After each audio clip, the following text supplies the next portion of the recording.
Atterri sur la piste de l'aérodrome de Huara près du Trosso Bulongo Mutuanga, territoire de Béni, le ministre de l'Agriculture et Sécurité alimentaire Nzangi Butondo a été accueilli par les autorités de la commune de Bulongo, celui du secteur de Rwenzori et les autorités militaires.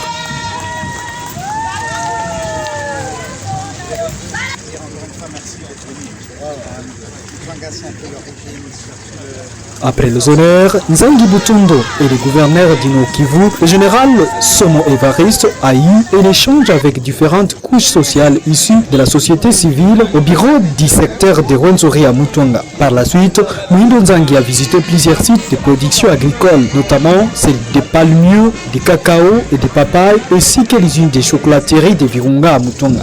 Ces activités s'inscrivent dans le cadre de la campagne agricole 2025-2026, lancée récemment par le chef de l'État, a déclaré à la presse. Comme vous le savez, cette campagne agricole qui a été lancée par le chef de l'État à Mekao, nous avons bien dit qu'on a deux volets. Le premier volet, c'est la campagne agricole normale, celle des produits vivants tels que nous le faisons, avec un objectif de réduire sensiblement les importations de denrées alimentaires au Congo.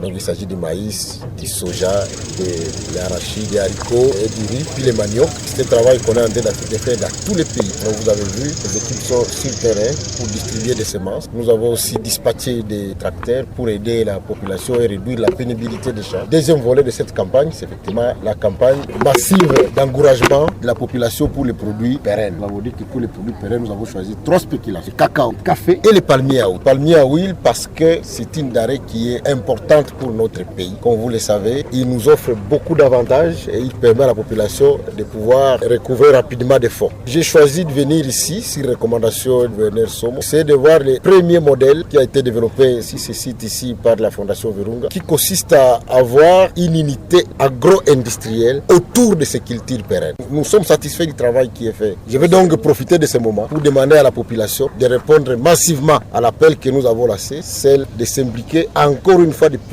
dans la production de café, de cacao et de palmiers. Ce sont les 3 premiers que nous avons faits, et particulièrement dans ces zones de l'Est. Réagissant aux fraudes liées à l'exportation illicite des produits agricoles vers les pays voisins, Nzangi a promis les retraits des licences d'agrément à toute société qui serait impliquée dans de telles pratiques. J'ai parlé avec les exportateurs, je leur ai dit: je suis votre fils. Puisque maintenant nous avons les yeux en Ouganda, nous avons les yeux à Kastam, nous avons les yeux en Toro, là où on décharge toutes ces histoires de fraude. Et effectivement, côté de Kamango à Vundouvou, les sociétés qui seront attrapées en train de faire ce genre de trafic frauduleux à ces endroits-là, nous allons retirer la licence. Ils le savent. Nous allons retirer. Assiste des mesures qui sont déjà prises par les gouverneurs pour intercepter tout cacao qui passe. Ceux qui parviendraient à le faire, si nous sommes au courant, on va les retirer et moi je vais le faire sans pitié. À conclusion, le ministre a lancé un appel aux agriculteurs de cette partie de l'Est du pays à s'investir davantage dans la culture du cacao, du café et du palmier à huile.